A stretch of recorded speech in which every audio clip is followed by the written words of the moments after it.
Ahí va. Sí. Listo. Bueno, pues hoy vamos a ver el tema de estrategias de ventilación mecánica en el paciente con pulmón obstructivo. Y esta es la agenda. La agenda es que no hay agenda, no. Hay una introducción, términos y conceptos fisiológicos. Vamos a platicar de la repercusión en la hiperinsuflación pulmonar, estrategias de tratamiento y una aplicación. Y las aplicaciones clínicas. Empezar con la introducción, quiero que vean este video. Los impresionará lo que verán. Son de una autopsia. Bueno, son los pulmones de autopsia.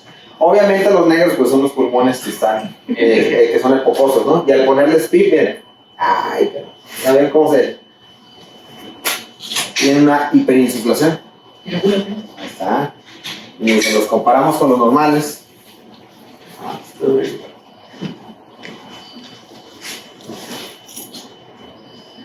Y pues básicamente de eso va a tratar la clase. Vamos a ver un poquitito de historia, prometo nada más con luz diapositiva de eso. René Laenne, pues el creador del estetoscopio, todos sabemos que pues él fue muy famoso por su trabajo en enfermedades respiratorias, y en ese entonces el ultrasonido de esa época era el estetoscopio, que estaba de moda. Entonces, en su libro de Emfiseo, él describe pacientes que dice que pues una enfermedad poco descrita en los libros en los libros de medicina antes de donde refiere que eran pacientes a los que él había auscultado, que habían fallecido. Por lo regular eran pacientes que trabajaban en lugares donde había carbón, y aparte pues les hacían la autopsia y descubrían que los pulmones estaban hiperinsuflados, no colapsaban al momento. No quisiera, tal vez algunos sepan, pero me tocó a mí trabajar con muertos, entonces yo hacía autopsias. Y si es cierto, pues cuando tú abres la cavidad torácica, los pulmones tienden a colapsarse, excepto en los pacientes epocosos. Y pues esto ya lo menciona la E. Al abrir el pecho es frecuente encontrar que los pulmones no se colapsan y se llenan completamente la cavidad de cada lado del corazón. ¿Eso es por qué? Porque queda aire atrapado en esos pulmones. Bueno, ya vamos metiéndonos en los términos de la fisiología. Básicamente, cuando hablamos de pulmón obstructivo, nos vamos a referir a esta triada: el asma, el enfisema y la bronquitis crónica. En cuanto a, por ejemplo, en cuanto al enfisema, la enfermedad va a ser más periférica y vamos a tener que, pues debido a la aspiración de partículas de humo, de los productos que trae el humo del tabaco, etcétera, etcétera, pues va a haber una reacción inflamatoria que posteriormente va a dar los macrófagos que ingresan a las las vías aéreas, van a dar rienda a una cascada inflamatoria que va a producir una destrucción de la elasticidad de ese tejido, y lo que eso nos va a dar una pérdida de elasticidad y un aumento de la complianza de ese pulmón. Entonces es un pulmón que pues no va a regresar una vez que lo inflas, pues va a tener problemas para el recoil, ¿no? Para regresar a su forma previa. Aquí vemos cómo la diferencia anatómica, ¿no? Entre unos sacos alveolares normales y unos sacos efisematosos. Vean, pongan mucha atención a esto porque esto va a ser muy importante para lo que vamos a ver, que es la compresión de las vías aéreas pequeñas. Eso, aparte de la hiperinsuflación, vamos a ver que eso va a tener sus aplicaciones. Bueno, entonces, por ejemplo, aquí tenemos una unidad alveolar normal y una unidad alveolar con EPOC. Aquí lo que tenemos, por ejemplo, es que un alveolo normal pues tiene una vía aérea pequeña permeable con un diámetro adecuado. El alveolo tiene su presión normal. En cambio, una unidad alveolar que tiene de una persona con EPOC va a tener disminuida la vía aérea pequeña, y esto mismo va a provocar que este alveolo esté reteniendo reteniendo oxígeno, reteniendo aire. Y eso va a provocar una serie de cambios. Van a ver, eso también lo vamos a hablar ahorita, y van a ver cómo se aplica ya con la ventilación mecánica. Que de una manera heterogénea, algunos alvéolos van a estar más inflados que otros. Unos van a estar inflados, otros van a estar colapsados. O van a estar inflados a diferentes presiones. Y con el asma, pues también es una enfermedad obstructiva, pero aquí lo que vamos a tener va a ser más, no tanto a nivel periférico, sino a nivel de los bronquios. Es donde se va a ir dando la inflamación, la reacción inflamatoria. Recordemos aquí es reversible, pero conforme va pasando el tiempo, pues va habiendo una hipertrofia que nos va a condicionar aumento de la resistencia, pero ya no en la unidad alveolar, sino en las vías, en las vías bronquiales. Ahora, nada más para recordar, no es el propósito de la clase nada más centrarnos en la fisiopatología, y eso ya lo hemos visto. Nos vamos a ir a lo que es a lo que es la aplicación de la ventilación mecánica. Nada más para recordar, cuando el paciente asmático está con la ventilación espontánea, su volumen tidal se encuentra siempre por encima de su capacidad residual funcional. Se está manejando por encima de su capacidad residual funcional y muy cerca del límite de su capacidad pulmonar total. Cuando tú a ese paciente le aplicas la ventilación mecánica, vas a tener que ese volumen tidal se encuentra todavía por encima del volumen residual funcional. Si el paciente hace una apnea, liberas presión, sale el aire, y con cada respiración otra vez va volviendo a hacer lo que pues el término en inglés es stacking, va aumentando cada vez más el volumen, y pues terminamos teniendo lo que se llama una hiperinflación dinámica.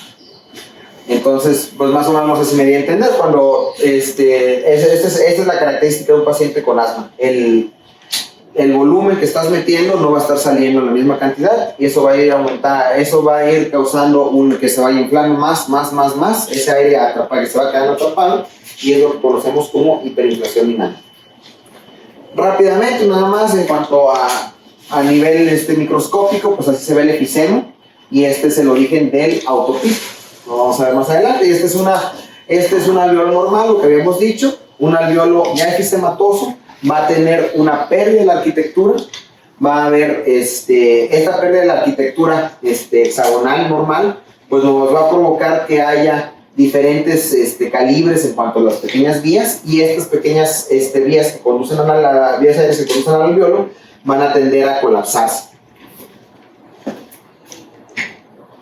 ¿Dónde entra la ecuación del movimiento aquí? Bueno, recordemos que la ecuación del movimiento involucra la resistencia, la resistencia de las vías aéreas y la presión alveolar. Entonces, en estos pacientes que tienen una enfermedad obstructiva, estas dos van a ser las partes de nuestra ecuación del movimiento más afectadas, lo que es la presión alveolar y lo que son la resistencia de la vía aérea.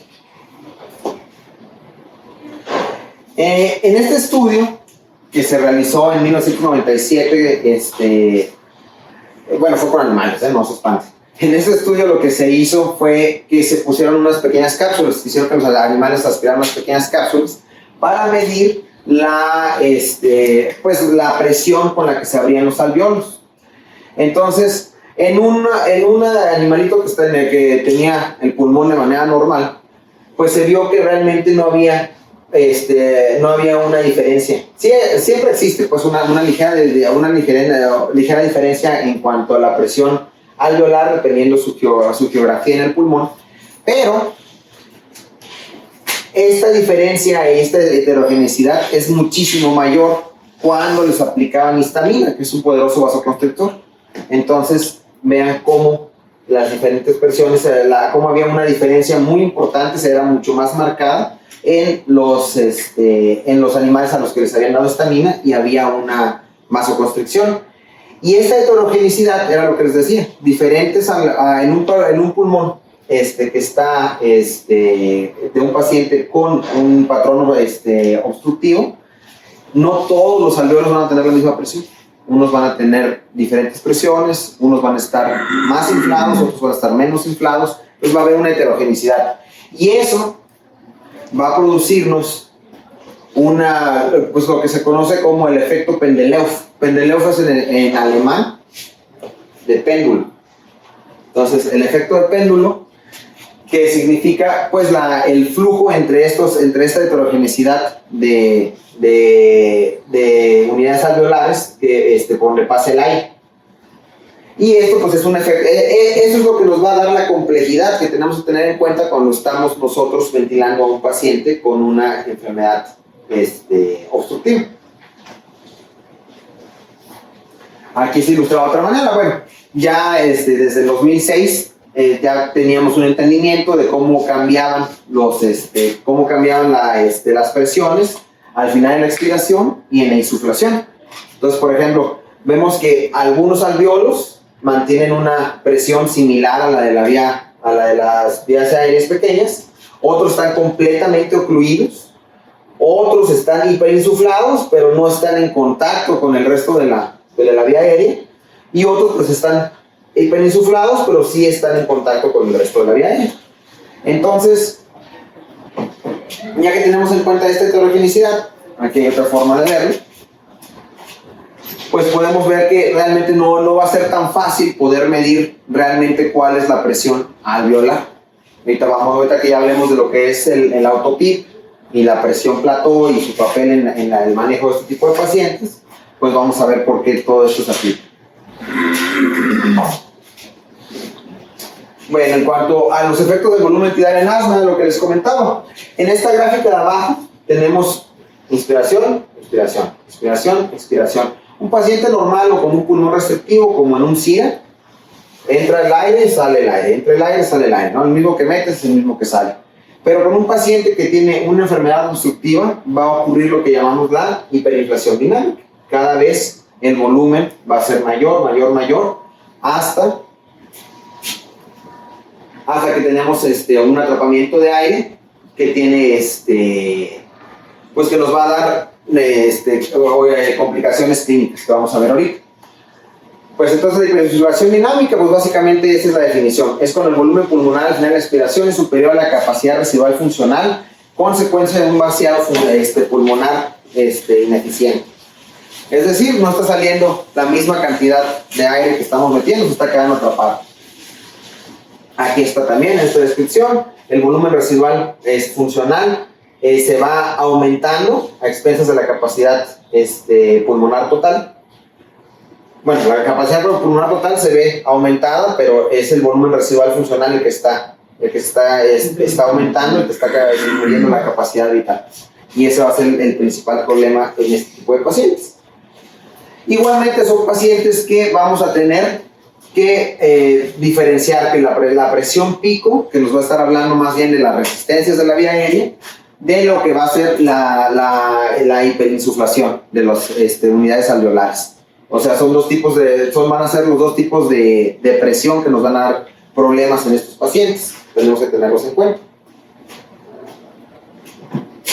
Vean aquí, por ejemplo, en este estudio, por ejemplo, se vio que cuando tú ibas aumentando el tiempo inspiratorio, entre más aumentabas el tiempo inspiratorio, menos tiempo había para la expiración, y finalmente, mientras menos tiempo había para la expiración, más probabilidad había de que el paciente hiciera un autopip, empezara a quedarse atrapado el aire. Y bueno, todo esto ya entendimos lo que es la hiperinsuflación pulmonar, pero ¿qué es lo que nos va a causar? Pues tiene repercusiones en varios aspectos. Principalmente el aire atrapado, pues te va a dar una sobreextensión en las regiones pulmonares. Aquí el daño se divide en dos. Sobreextensión en las regiones pulmonares te va a dar una compresión en las regiones adyacentes funcionales. ¿Por qué? Pues yo tengo los alvéolos pegados unos con otros, y uno está más gordo porque está hiperinsuflado. ¿Y qué va a hacer? Ese alvéolo gordo va a colapsar las vías aéreas pequeñas de los alvéolos que están a su lado. Entonces te va a causar esa compresión en las regiones funcionales adyacentes, va a haber mayor hipoxia y va a haber hipercapnia. ¿Por qué? Porque ese aire se está quedando atorado ahí y se está acumulando el dióxido de carbono. ¿Cuál es el otro problema con el aire atrapado? Pues cuando llegamos a la conclusión lógica y sigue aumentando la presión, pues el barotrauma, ¿no? Y la ruptura del parénquima. ¿Cuál es el otro problema? El trabajo expiratorio. Estos pacientes tienen que vencer una presión más fuerte para lograr hacer su inspiración. También ahorita vamos a ver más adelante por qué nos ayuda con ellos el PIP y hasta qué punto nos ayuda el PIP extrínseco que le apliquemos a ese paciente. La hemodinámica también va a ser bien importante aquí. Cuando tenemos una inspiración vigorosa, aumenta la presión intratorácica negativa. Va a haber un aumento del retorno venoso, va a haber un desplazamiento del tabique interventricular al izquierdo y básicamente lo que hemos estado platicando. Vamos a tener una disminución del volumen sistólico y vamos a llegar a la hipotensión. También cuando hay un aumento de la presión intratorácica, va a haber una disminución del retorno venoso, aumento de la poscarga y por estos dos mecanismos llegamos a hipotensión en este tipo de pacientes, ¿no? Básicamente, pues vamos aumentando la presión adentro de la caja torácica hasta llegar a la falla del ventrículo. Entonces aquí vemos, por ejemplo, aquí con los diferentes PIP, vemos cómo se relaciona con las cifras de tensión arterial. Entre más PIP intrínseco tenga el paciente, pues va a estar más dado a la hipotensión.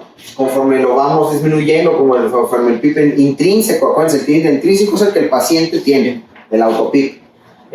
Conforme va disminuyendo, se relaciona con una presión arterial, con el regreso a la normalidad de la presión arterial. Y bueno, pues de hecho esa es una de las cosas que podemos hacer cuando tenemos un paciente. Ahorita spoiler alert, que tengo que ir más a las aplicaciones. Cuando tienes un paciente que tiene POC o tiene asma y lo acabas de intubar y empieza a hipotensarse, una de las estrategias que se pueden hacer es simplemente desconectar y al liberar esa presión atrapada, la presión arterial vuelve otra vez a la normalidad.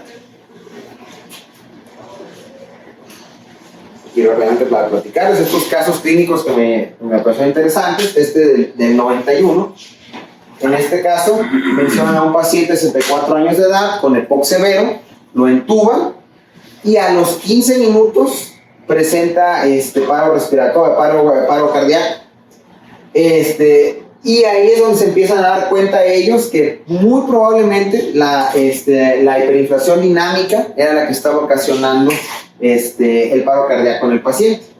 Entonces ellos le llaman una disociación electromecánica oculta. Ya posteriormente en este estudio ven ellos cuando desconectaban al paciente del ventilador, tenían aquí tenemos la presión de cuña, se va elevando, lo desconectas del ventilador, vuelve a caer otra vez. También la presión esofágica, esos pacientes tenían también también tenían una sonda esofágica para medir la presión pleural. Y aquí estás viendo cómo la presión pleural, cuando lo desconectas del ventilador, también cae, lo vuelves a conectar y otra vez vuelven a elevarse. Entonces ahí ellos vieron que había una correlación directa, pues. Y bueno, ya vamos a las estrategias de tratamiento. En las estrategias de tratamiento, pongan atención, me van a preguntar. En el flujo inspiratorio, ¿qué es lo que podemos hacer? ¿Qué estrategia de tratamiento tenemos? Uno, controlando un flujo inspiratorio. Cuando tú ofreces un mayor flujo inspiratorio al paciente, se ha visto que puedes empezar a disminuir la presión intrínseca.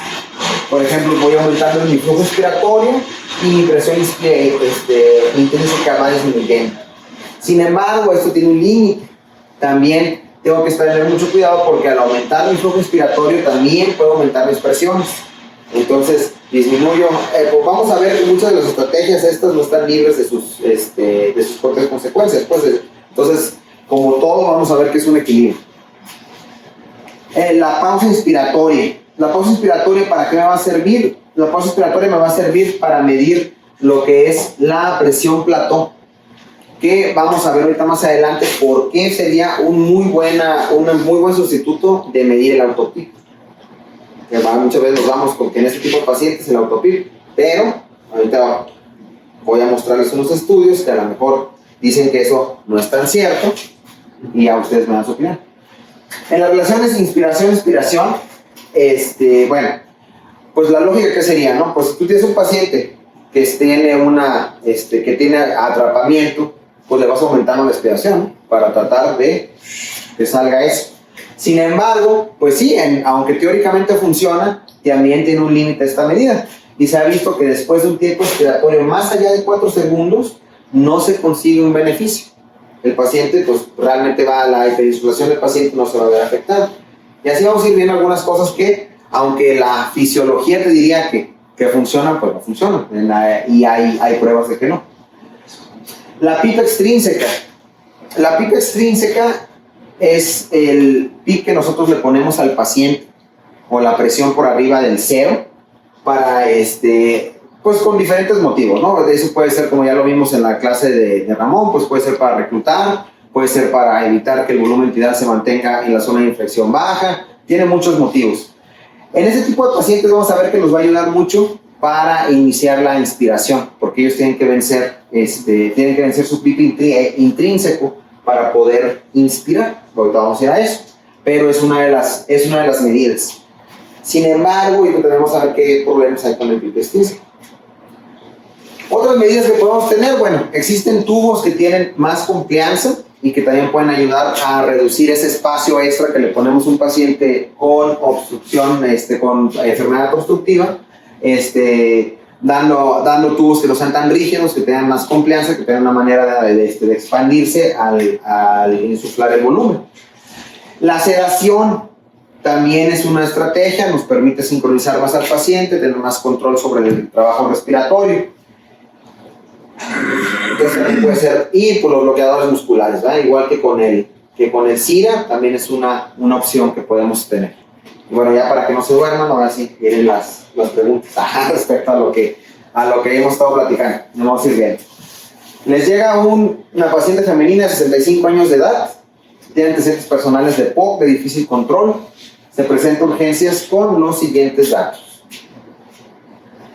Signos y síntomas: va a tener una disnea severa, incapacidad para hablar, algo de somnolencia, pero sí está cooperadora, músculos inspiratorios accesorios, pues se ve que los está utilizando, hay aumento de las sibilancias respiratorias, está taquicárdica, la gasometría, vemos que tiene una acidosis respiratoria. Imagino que el primero es PCO2. ¿Cuál? Sí, PCO2. Sí. PCO2 de 55. Y luego, mira, acá está la radiografía, ¿no? Hasta ahí, ¿qué opinan? ¿Qué opinan, Isaac? Una insuficiencia respiratoria hipercámbica. Ajá, ¿qué características así típicas tiene esa radiografía? Pues está hiperinflado, ligeramente aplanado los arcos costales, el corazón está... No, la verdad es que parece adecuado, pero pues trae datos que quieren atrapamiento. Muy bien, entonces tú tienes a paciente en urgencias. Y uno de tus compañeros dice que hay que ponerle una ventilación mecánica no invasiva. Pero otro sugiere usar cánula nasal de alto flujo. Usted caería. En todo el caso, ¿no? No puedo si está somnoliente o no la persona. Estaba un poco somnolienta, pero sí estaba cooperadora. Tú la intubaste. Vamos a ver. ¿Alguien más? ¿Alguien tiene otra opinión? Pues, yo sí le doy la oportunidad con la no invasiva. ¿No invasiva? ¿Tú, Isaac? No invasivo. No invasivo. Sí, aparte, pues, le pones alto flujo, en horas probablemente la hipercámbica. No invasiva. Bueno, están ahí listos para... Bueno, en este estudio fue un estudio multicéntrico lateralizado de no inferioridad, con 80 pacientes. Se dio la ventilación mecánica no invasiva contra la cánula nasal de alto flujo. En pacientes que tenían una insuficiencia respiratoria hipercámbica, con un pH de 7.25 a 7.35. Y el punto final primario era la diferencia en PCO2 a las 2 horas. Y pues la no inferioridad iba a ser que no fuera más de 10, ¿no? Milímetros de mercurio. Que no le bajaran que 10. no le bajara 10 milímetros de mercurio, exactamente. El resultado, ¿cuál fue? 32% de los pacientes que se les puso la cánula nasal de alto flujo requirieron ventilación mecánica no invasiva en menos de 6 horas. Entonces, pues, ¿qué es lo que nos dice esto? Pues, realmente fueron pocos, ¿no? O sea, 32% no son tantos, pues. O sea, sí es no es inferior, pues. Si tú tienes la opción, y acordémonos que pues, es más cómodo para el paciente, ¿no? Una cánula nasal de alto flujo. Entonces, a lo mejor en vez de, no estaban buscando ahí cuál era mejor, sino que fuera racional el ponerle una cánula de alto flujo a un paciente con un EPOC exacerbado de esas características, y pues la respuesta pareciera ser que sí, porque solamente 32% tuvieron que pasar a la ventilación mecánica del paciente. Bueno, Al final, sí, tiene los dos, ¿no? tiene los dos. Yo, como eres mi amigo, te pondría algo más seguro. Pero ¿qué tal que yo Pongo la cánula de alto flujo y 3 de cada 10 acá, pues, más que. Exactamente. pues no pierdes nada, pues, con ponerlo como opción, como primera opción. Pues. Bueno, pues te voy a matar. Siempre que tienes un paciente con insuficiencia respiratoria y pierdes el tiempo, estás perdiendo su tiempo y estás haciendo que ese paciente se fatigue más y llegue a peores resultados. Entonces sí, Pues, y además es bastante importante, pues, porque, o sea, está bien, estás hablando de pura ventilación, pero ahí tenías que optimizar el tratamiento médico para que tu tratamiento ventilatorio sea más fácil. Muy bien. Digo, a lo mejor en un segundo nivel, si tienes alto flujo, la no invasiva nunca hay, generalmente por la mascarilla, pues a lo mejor te vas al alto flujo, ¿no? No tienes Como otra una, opción. sí, como una. Digo, como no, todos los pocos recursos que siempre tenemos, a lo mejor sería la opción nada más. Que tuvieras la de alto flujo, pero tuvieras la no invasiva. la no invasiva. Ambos estrategias, ¿verdad? Fueron teóricamente adaptadas para la insuficiencia respiratoria tipo 2, hipóxica hipercárnica. Sin embargo, donde hay más pruebas, todavía más, ya sé que esto lo de cánula de alto flujo se viene en boga con mucho sustento teórico de que pues, la ventilación, el flujo, el apoyo ventilatorio disminuye la fatiga, pero ha habido más resultados acerca de estudios sobre el tratamiento de hipercárnica en prehospitalario, incluso dentro de urgencias y en sala de hospitalización normal, en pacientes que traen EPOC exacerbado, traen insuficiencia respiratoria tipo 2, donde remiten bien con la no invasiva pese a pequeña o poca somnolencia que puedan tener, y se evita la intubación, pero siempre, como dice el doctor, Sí, pues también es cierto, si no pierdes para tiempo, porque ahí te dicen, no, es una prueba de 30 minutos de no invasiva, y si va bien a los 30 minutos se lo prolongas a 2 horas. Si no, en menos de 2 horas ya tienes que determinar si continúas con la no invasiva o lo intubas al paciente. Correcto. Pero aquí ya esta situación, como hacer, la recomendación es esa con no invasiva, ya con los estudios que tiene. No me imagino ahorita todavía con el alto flujo, aunque tiene su sustento, que para hacer lo demás. La no invasiva tiene sus problemas con interfase en cuanto a adaptabilidad a pacientes sin diente y lo demás, que limita a veces o se pierde la presión que tú le quieres otorgar. Con cánula nasal de alto flujo, si abre la boca incluso Sí, pierde, se va perdiendo. Entonces es como que Muy bien. Que igual estamos hablando desde nuestra pobreza, porque ahí la indicación sería un casco. casco, ¿no? Y el casco, pues, Ya no hay ningún problema, pues, o incluso pudiera ser la de toda la cara. Bueno, entonces continuamos con el paciente. Después de 2 horas de la cánula de alto flujo o de ventilación mecánica no invasiva, la paciente presenta falla hipercárnica progresiva. Entonces, ¿qué seguiría? Les dije, cuando ya Bueno, la ventilación mecánica, ¿para qué nos sirven estos pacientes? Nos va a comprar tiempo para establecer el tratamiento de que el paciente broncodilate, evitar complicaciones, pues básicamente que se muera. Entonces, ya una vez que tenemos un paciente con ventilación mecánica invasiva, tenemos que optimizar la sedación en ese paciente. La ventilación puede ser controlada por volumen. El volumen final bajo es el que se ha visto que ayuda en esos pacientes. Como siempre, volvemos a lo mismo, es otra enfermedad, es otro tipo de pulmón en el que los flujos bajos se han visto que son mejores para el paciente. La relación inspiración-expiración pues no pasar de un 1 a 5, ¿vale? Sería pues, como ya exagerado, pues no, de preferencia pues menor a eso, conforme tú vayas pues viendo la reacción de tu paciente. Y la frecuencia respiratoria, 20 por minuto, pues más o menos, ¿verdad? Pero trataríamos de mantener a los pacientes, a lo mejor inicialmente, y después irla titulando.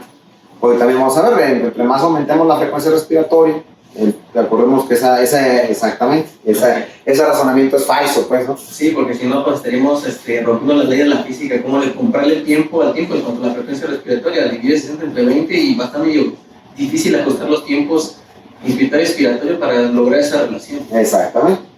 Bueno, ¿y qué pasa? De repente, acabas de intubar a tu paciente exitosamente y, joder, se hipotensa. Cae la presión arterial. Entonces, ¿qué creen que sea, ahorita con lo que platicamos? ¿Cuál creen que puede ser el problema? Lo desconectas. ¿Por qué? ¿Qué crees que es? Y lo vas a volver a conectar después y te va a volver a hacer lo mismo. O sea, teóricamente, tú estando en urgencia te pusiste, no sé, propofenta rojo, lo relajaste, para poder intubar bien. Entonces está bloqueado el neuromuscular y lo vas a desconectar. Ahí prácticamente pues sería igual, el razonamiento clínico sería de que cualquier hipotensión es mala, hay que recuperar la tensión arterial en lo que se hace en la investigación de lo que está afectando la presión arterial realmente. Pueden ser los sedantes o puede ser ya como a donde va la idea es a que hubo presión dinámica, atrofiamiento y la PEP nos tomó la TEA. A donde creo que va la presentación pues, pero sí en ese momento hay un poco margen de tiempo para poder reaccionar en qué es lo que está haciendo que se esté generando el colapso hemodinámico. Exactamente, sí, ¿Fue sí. transitorio al efecto distintivo de los fármacos o si hay un problema obstructivo? Muy bien. En la vieja lección más, si estamos hablando de eso, pues en este caso, inflación pulmonar. Pero sí, en ese efecto, pues tienes que hacer un checklist, ¿no? De lo que pudiera haber hipotenciado al paciente. Como dice el doc, pues lo relajaste, lo sedaste, pues eso puede tirarte la presión, ¿no? Bueno, entonces, ¿qué nos va a hablar de hiperinflación pulmonar?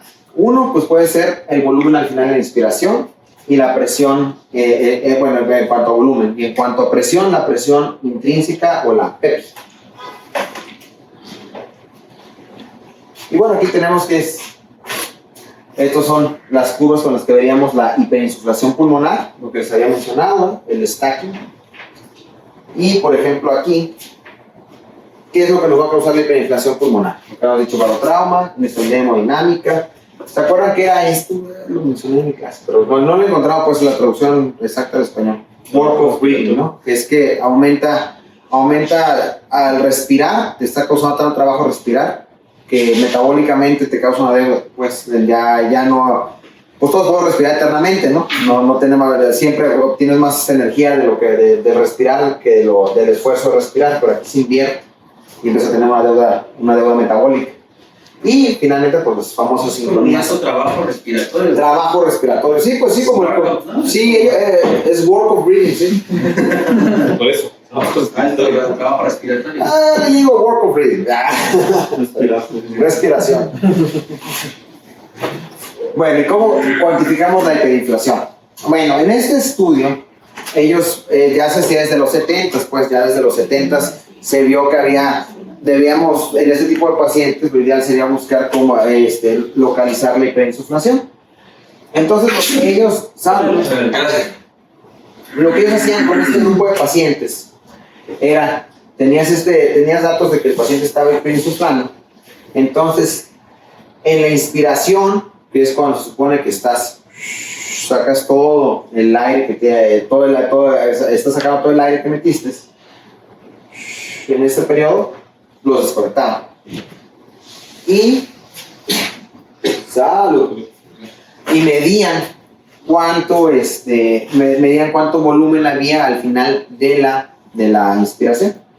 Entonces, sin embargo, pues esto es complicado, pues hacerlo en la vida real, pues porque tiene que ser en pacientes que están paralizados, y bueno, pues hay otras formas de medirlo más sencillas, ¿no? Sin embargo, pues de estos estudios lo que se pudo ver es que tu volumen al final de la inspiración debería ser menor de 20 mililitros por kilogramo. esa cantidad de volumen al final de inspiración no te causaría barotrauma ni inestabilidad hemodinámica. Más arriba de esto, pues es donde empieza a tener problemas. Y bueno, esto era, pues precisamente como era complicado el realizar esto, pues era superior que medir las presiones estáticas. Y bueno, la presión del alveolo al final de la inspiración, sabemos que es la PEPI. Entonces tú tienes, vamos a poner George, pues él teóricamente no tiene poco. Entonces, teóricamente. Entonces, bueno, tienes, ¿qué es lo que mueve el aire de la atmósfera al alveolo? ¿Qué es lo que necesitas saber, Isaac? ¿Te acuerdas? ¿Qué es lo que hace que el aire que está en la atmósfera, que el aire, el cambio de presión, ¿no? Tiene que tener una presión diferente entre la atmósfera y tu alveolo. Entonces, tú, la presión o el que tienes en tu alveolo al final de la inspiración debería ser 0. Ok. ¿Por qué? Pues ya terminaste de jalar todo el aire. Sin embargo, en un paciente que tiene POC, siempre se va a quedar una presión adentro del alveolo, en este caso 10. Y ahí es donde va a estar tu presión al alveolo al final de la inspiración.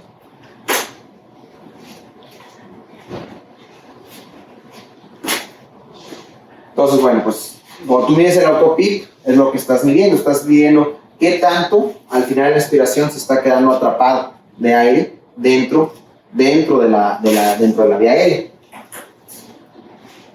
¿Y eso cómo lo vas a hacer? Pues con una pausa respiratoria, exactamente. Sin embargo, también existe la presión meseta, que se acuerdan que es la presión que más nos habla, es de la salud del alveolo, ¿no? De la distensibilidad alveolar. Entonces, cuando mides la presión meseta, es que nada más rotantes, a ver, Isaac. ¿Cuál es la cola? Poco a poco. Ha ido escapando. Van cayendo los soldados. Estás eliminando. ¿Cómo mides la presión meseta? ¿Cómo mides? Pues con una pausa respiratoria. Una pausa respiratoria. Ok. En volumen, ¿no? Ajá, ¿cuántos segundos? Por volumen. Tiene que ser por 3 segunditos, ¿no? 5 segundos. ¿Cuánto es lo normal? ¿Te acuerdas? ¿De presión meseta? De presión meseta. ¿O cuánto sería tu límite máximo, pues, para mantener a tu paciente dentro de... Me parece que de seguridad, el que estamos hablando, estaba cerca de 24, ¿no? 24. Ok. Aunque hay que medir la transaérea, hay que medir la distensión pulmonar. Hay un problema con el autopip y volvemos a lo que habíamos dicho. La falta no es homogéneo, pues, la forma en que están hiperinsuflados los alveolos. Ni la resistencia que ofrecen las vías aéreas, las pequeñas vías aéreas en el pulmón. Pues, por ejemplo, tiene, ¿cuánto? 3 de presión, ¿no? De hiperinsuflación. Este trae 5 y ese trae 15. Todo al mismo tiempo. Entonces, cuando yo mido el autopip, es realmente un promedio de esto.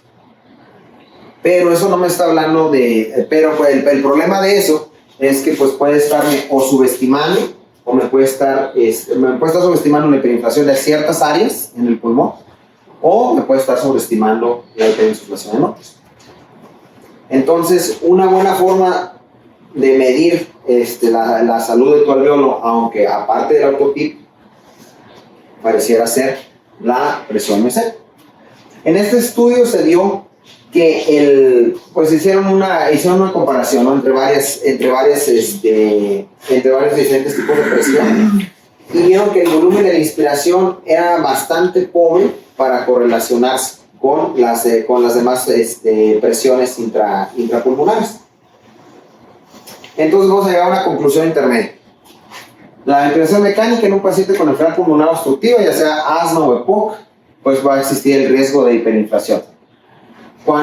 Para la cuantificación de hiperinflación, tal vez lo más sencillo, lo que nos dé una mayor información de la salud de mi alveolo, va a ser la presión meseta. Claro que si tuviera la opción, no, por algún motivo no pudiera medirla, pues el medir el autopip pues es una segunda buena opción.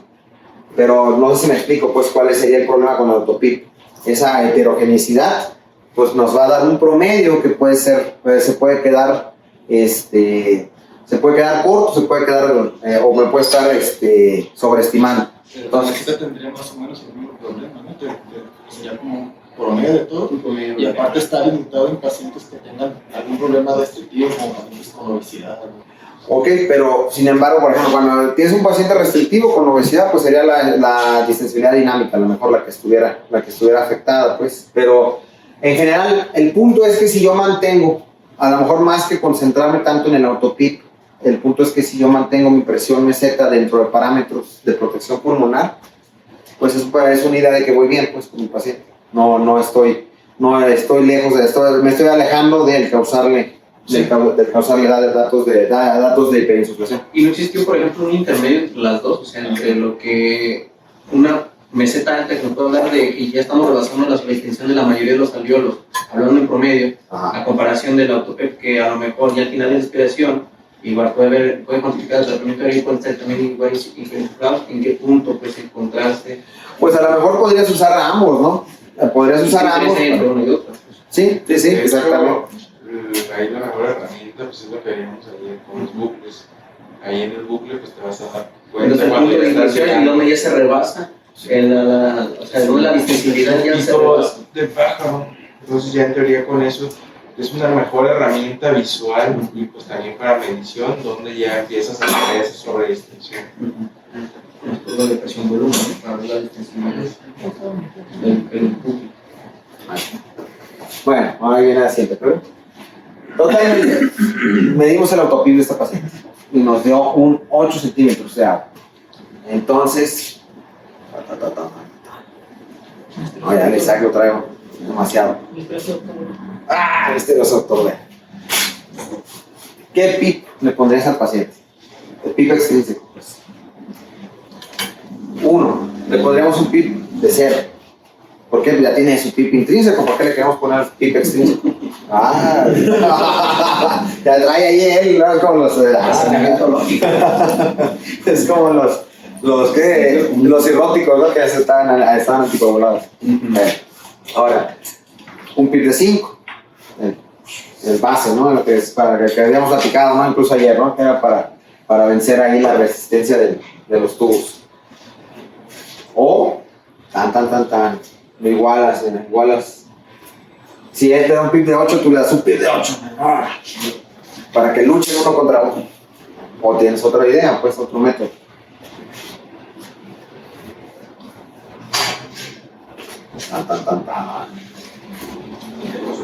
Tiene que dejar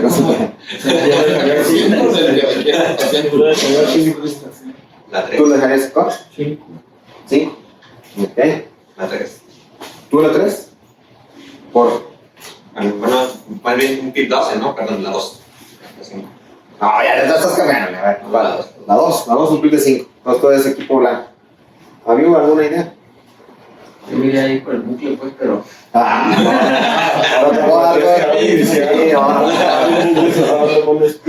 Sí, no, pero estás programando, güey. Le pondré una sonda transesofágica, ¿no?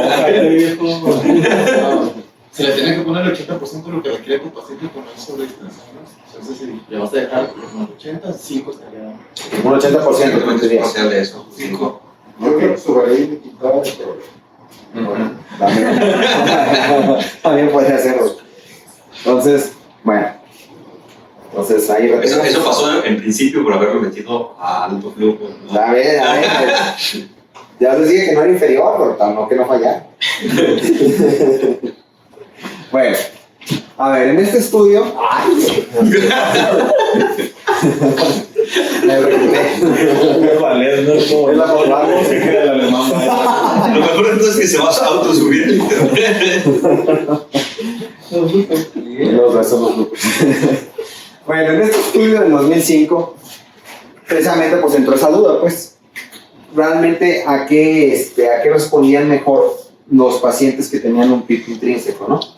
Entonces, En este paciente que ya teníamos, por ejemplo, en este grupo de pacientes que teníamos un volumen tidal dentro de medidas de protección pulmonar, un 6 mililitros por kilogramo de peso predicho, y ya tenían un PIP intrínseco, pues se les puso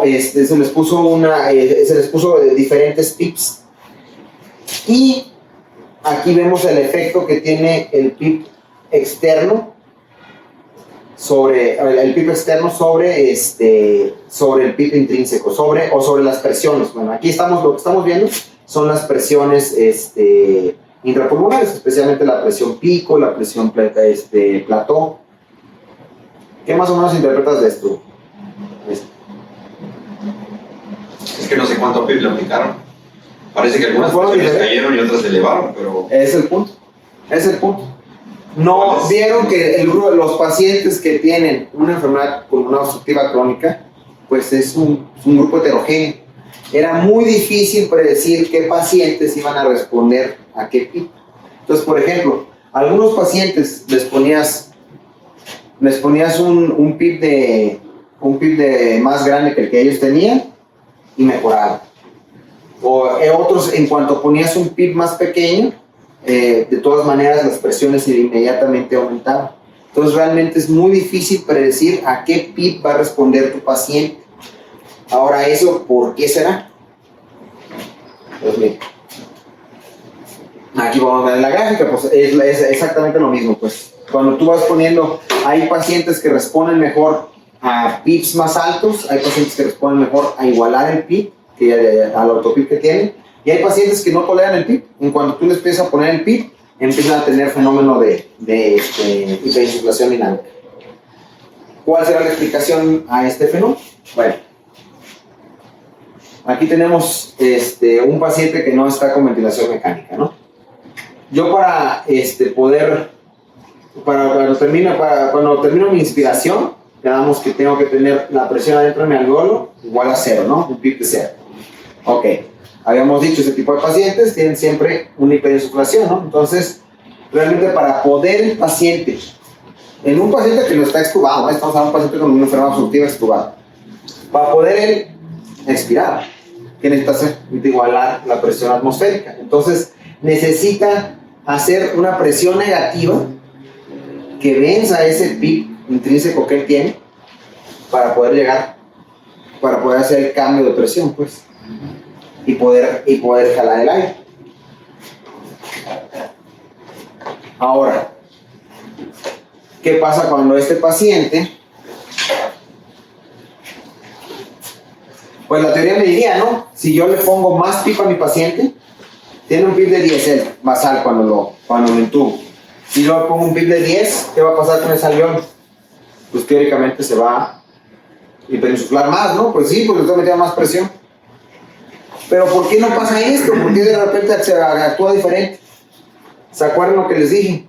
Estos alvéolos están de forma heterogénea porque están pegaditos unos con otros. Entonces muchos alvéolos están sobreextendidos, están apachurrando a los de lado, te lo están aplastando. Sí, exactamente, vamos. Poco espacio. Entonces, ¿para qué te sirve el PIP extrínseco con este tipo de pacientes? Bueno, nos va a ayudar a reexpandir las pequeñas vías. Estas pequeñas vías que estaban cerradas precisamente por la hiperinsuflación de las unidades alveolares, cuando yo le meto un PIP extrínseco, las va a abrir y eso se va a traducir en un beneficio clínico en el paciente. Por eso no pasa como yo pensaría, pues yo pensaría que entre más lo hiperinsulo, pues va a empeorar más, ¿no? Pero en cambio no, pues yo al meter este PIP extrínseco, logro abrir esas pequeñas vías y va a mejorar la oxigenación del paciente. Y bueno, pues ya habíamos dicho lo de programar otros parámetros. Básicamente, pues lo demás de lo que habíamos mencionado, pues en cuanto a lo demás es mantenernos dentro de las parámetros de protección pulmonar, lo que es la presión controlada, el modo por volumen o el modo de presión, pues nunca de una manera definitiva se ha visto que uno sea mejor que otro y pues lo tendrías que ajustar dependiendo a lo que mejor responda a tu paciente. Volumen tidal, pues que sean flujos protectores, no volúmenes tidales mayores de 8. Los tiempos inspiratorios, lo que había mencionado, frecuencias respiratorias de preferencia no altas, no frecuencias altas, alrededor de 15, dependiendo también lo tienes que titular. La presión meseta dentro de parámetros de protección pulmonar y tu presión pico dentro de parámetros de protección pulmonar. Entonces, estamos viendo una tendencia, es que pues es muy similar a lo que hemos estado manejando, realmente a tu paciente obstructivo, mientras lo estés manejando dentro de parámetros de protección pulmonar, exceptuando las cositas que hemos mencionado, las alteraciones que hemos mencionado, pues le va a estar yendo bien a tu paciente, no lo estás dañando. Entonces, limitar la ventilación en minuto, eso se traduciría pues en evitar lo que habíamos dicho, aunque no podemos medir el volumen al final de la inspiración, pues el limitar la ventilación minuto y no permitir, no mantener volúmenes tidales muy altos, pues nos va a ayudar a mantenernos abajo de este número. Presiones mesetas, máximo de 30, una frecuencia respiratoria baja, el volumen tidal, lo que habíamos dicho, pues el tiempo expiratorio lo podemos aumentar, acordémonos de lo que dijimos, a partir de cierta cantidad de aumentar el tiempo expiratorio ya no nos va a haber beneficiado a nuestro paciente. La hipercapnia sí es siempre un problema, ¿verdad? Pero inicialmente en el manejo de tu ventilador no debería de preocuparte tanto. ¿Por qué? Porque teóricamente tú lo vas a poder ir controlando.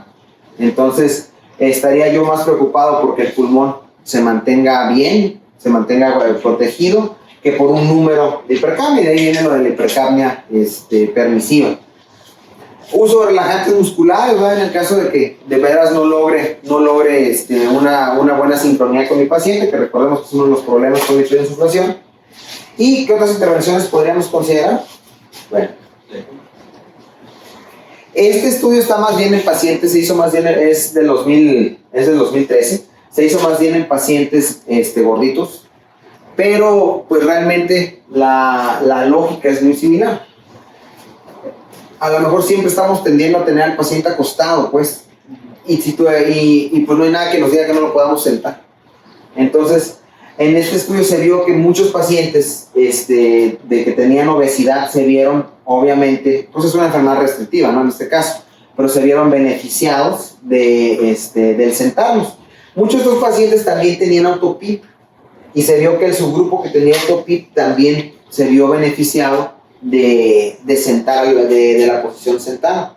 Entonces, pues es algo que no necesariamente, que a lo mejor no hacemos, pues, no es una herramienta que tenemos, es algo sencillo y que a lo mejor no lo utilizamos. Bueno, y ya nada más para tratar lo último, nuestra paciente linfatoria diapositiva, o sea, se veía mejor la paciente, pero bueno, el punto es que la paciente ya pasó en la exacerbación del EPOC, ya están sus parámetros ventilatorios mínimos, vas a extubarla. Entonces, no nos interesaría saber el autopip en modo de ventilación espontánea. Pues sí, ¿no? Pero ¿cómo lo checamos? A ver, Isaac, ¿cómo checarías el autopip en modo de ventilación espontánea? Un modo de ventilación espontánea.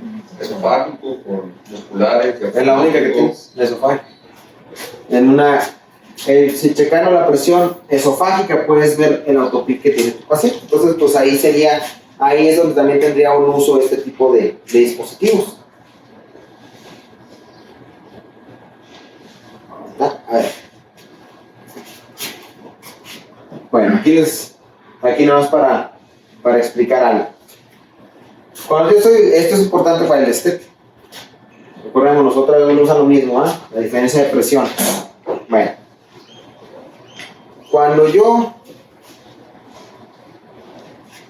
quiero cuando el paciente que tiene un autopip quiere jalar aire, necesita vencer estos 10 milímetros de presión que tiene él para poder hacer 10 milímetros de presión más menos 1 para poder, o sea, 11 milímetros de presión para poder hacer la diferencia de la presión intraalveolar y la atmosférica y poder hacer, pues, poder ingresar aire, ¿no? La vía aérea.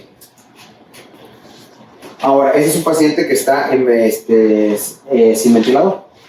Ahora, cuando tengo un paciente con ventilador, básicamente es lo mismo. Tengo mi alveolo con un autopic de 10. Igual tengo que generar 10 para vencer esta presión de aquí. Y uno extra para que sean los 11. Pero,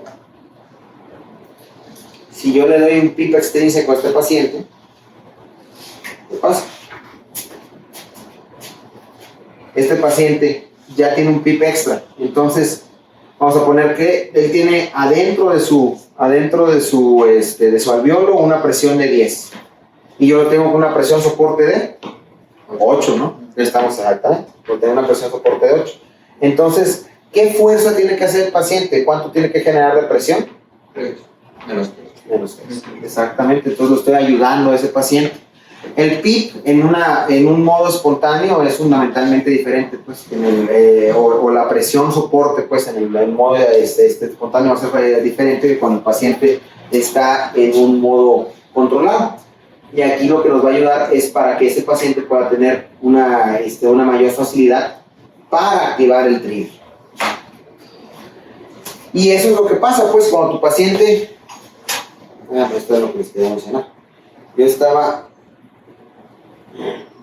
aquí en este gráfico, en este gráfico tengo que el paciente está haciendo inspiraciones inefectivas. Ya lo tengo en un modo presión soporte, en un CPAP, ya estoy pensando en extubarlo, pero ¿qué está pasando? Este paciente mete inspiraciones, pero no logra activar el trigger en el que lo tengo. ¿Y por qué? Pues a lo mejor es por lo que les estoy diciendo, una de dos. También puede ser lo que nos pasó con el paciente de la 7. Es un paciente que tiene una debilidad diafragmática, y ya lo tratamos en la clase del Dr. Jorge, o simplemente que no le estoy dando el suficiente presión soporte para que él pueda hacer la ventilación espontánea.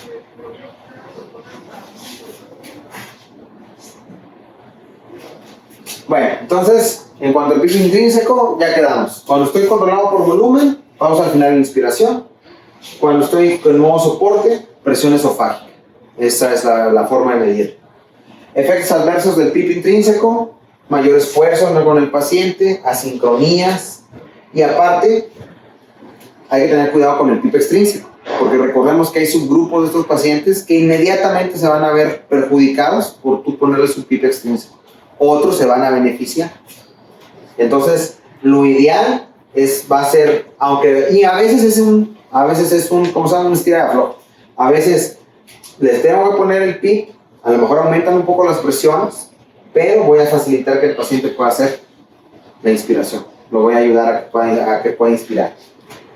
Entonces, pues ahí es un estilo de afloje, en un trato con el diablo. Y bueno, pues también, si tenemos la oportunidad, no voy a profundizar en esto, pero existe la modalidad NAVA. ¿Sí la conoces, Zach? No. Alex.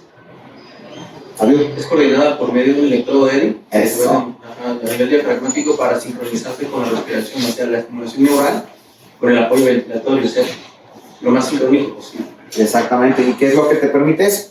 Tu paciente está muy débil, no puede jalar el aire, entonces detecta la contracción diafragmática, pues no necesitas hacer el esfuerzo, ¿no? Detecta la contracción diafragmática o la señal eléctrica en el diafragma y mete la inspiración. ¿Y qué tipo de modalidades?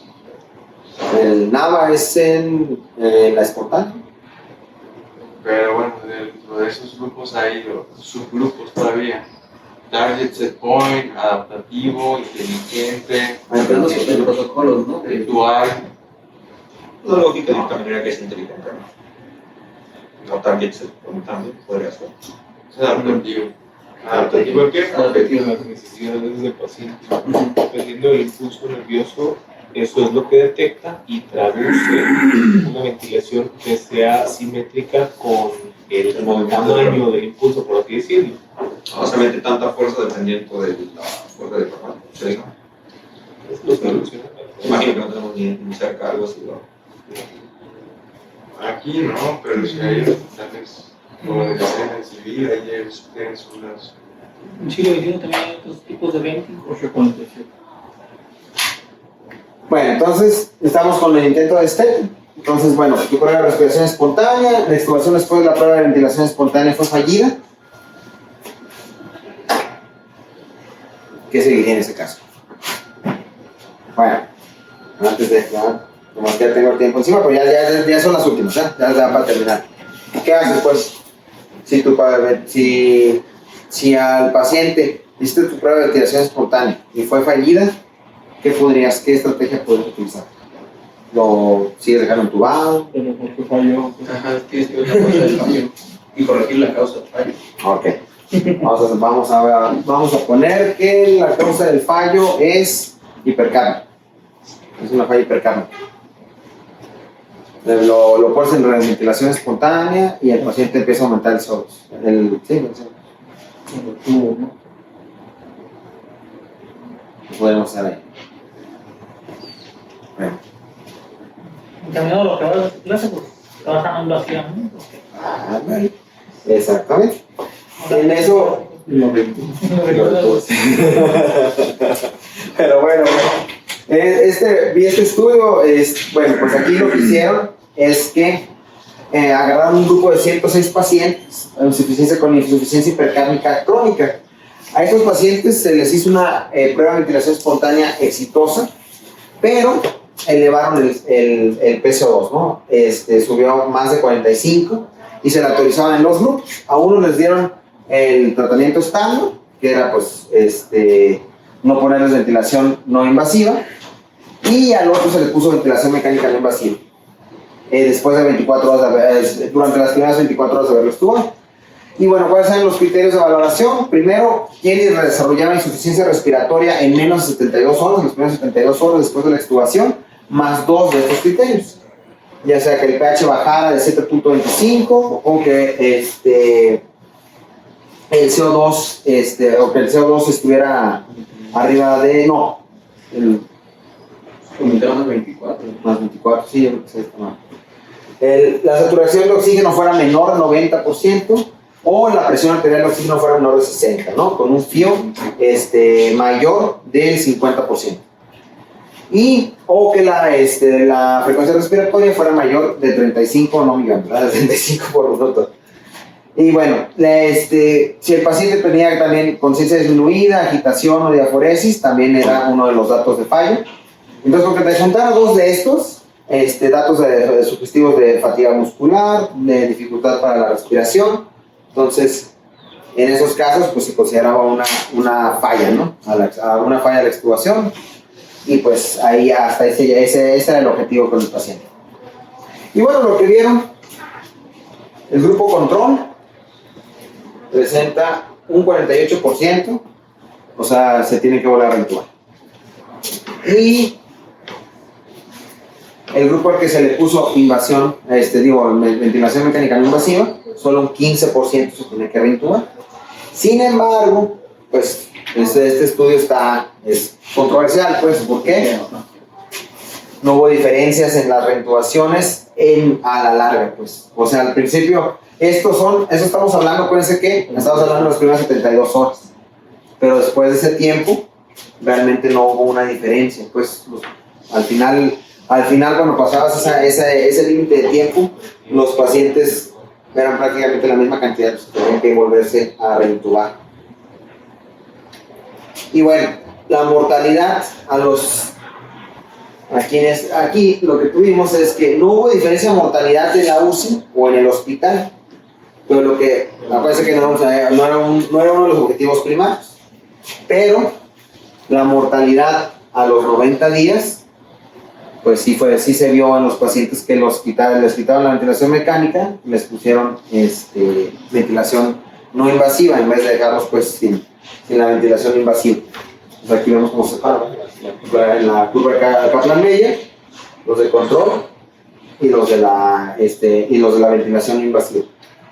Entonces, pues más bien no era el objetivo del estudio, pero pues deja la duda, pues. ¿Cuánto te falta, Miguelito? Ya, está. No vas a darles chance de que. Ya acabamos. Ya nada más aquí. Pues ya nos vamos a discutir el caso. Soporte respiratorio en primera línea, pues la ventilación invasiva o puntas nasales de alto flujo. Pues ya vimos que, pues a lo mejor más apunta a lo recomendado, ¿no? La ventilación invasiva. Cuantificar y limitar la hiperinflación pulmonar, aceptar la hipercapnia en el paciente. Primero mantener tus parámetros de protección pulmonar. Cuando tienes al paciente en modo mandatorio, titular el PIP. O sea, tú pones un PIP y tratar de buscar el más bajo que te funcione con el paciente. Entonces, recordemos que no va a haber un número mágico, es muy difícil ver cuál es el que va a funcionar bien el paciente. Recordemos que el PIP pues, va a tener una función distinta si está en modo controlado o si está en modo asistido. Y la ventilación mecánica no invasiva posterior a la extubación, pues pareciera traer ciertos beneficios, ¿no? Pero pues no, a lo mejor falta evidencia más sólida al respecto. Y nada más. ¿Preguntas, comentarios? No, me gustó mucho tu exposición, fue muy dinámica. Nada más agregando a lo mejor más que falta evidencia, yo creo que están bien definidos que esos pacientes se benefician de estética de salón vacío. A lo mejor no todos se van a fallar, pero por precaución, ¿no? Y no se considera la estética de la ventilación hasta que no le quites el invasivo. En ese sentido. No vas a estar. Sí, o sea, porque también se le nombra lo que es estética de la ventilación invasiva. O sea, porque siempre nos enfocamos en que el estética es únicamente invasiva, pero también la estética no invasiva se le considera la estética porque hay protocolos para lo mismo, ¿verdad? Nada más eso. Y la cuestión sobre el alto trabajo respiratorio, recordando que pues en la fisiología natural de la ventilación pulmonar, la fase respiratoria es pasiva, normalmente no tendría que haber ningún esfuerzo para que el pulmón regresara a su posición normal, a una distensibilidad normal. Aquí la distensibilidad pues, está afectada del pulmón, ¿verdad?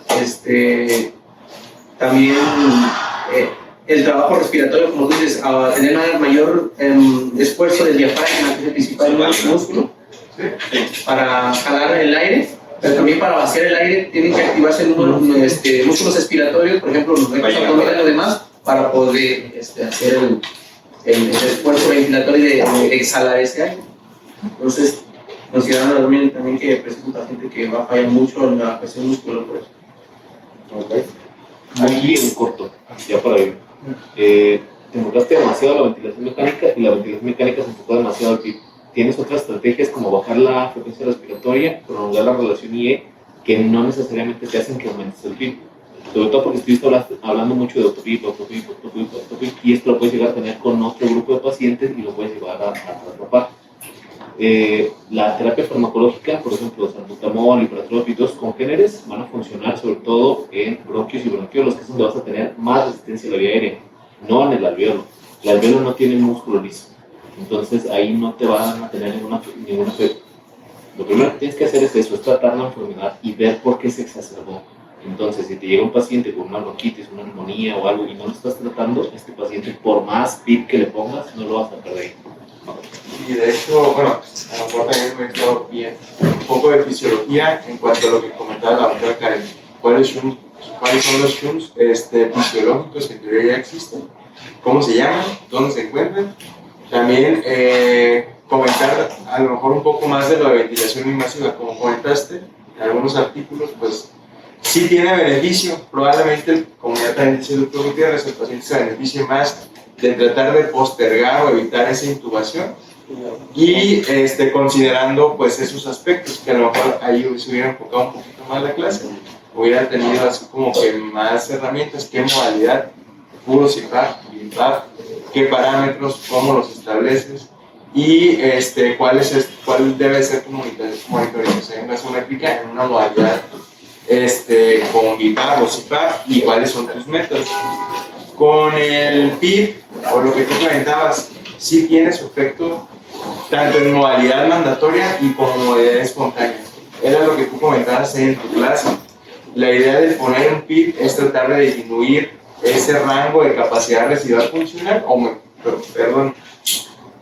optimizar ese rango de capacidad funcional para que tu paciente, es justo lo que tú decías, el esfuerzo del ventilador sea menor, para que genere esa diferencia de volumen corriente y con eso oxigenar adecuadamente a sus pacientes. Considerando que, pues, evitando la sobredistensión. Ahí, pues, a lo mejor explicar un poco más otra vez los bucles, para cómo se tienen que ver un bucle con ya una sobredistensión y, pues, bueno, ya teniendo esos ejemplos. Pues, ¿sabes los que van a programar el 12?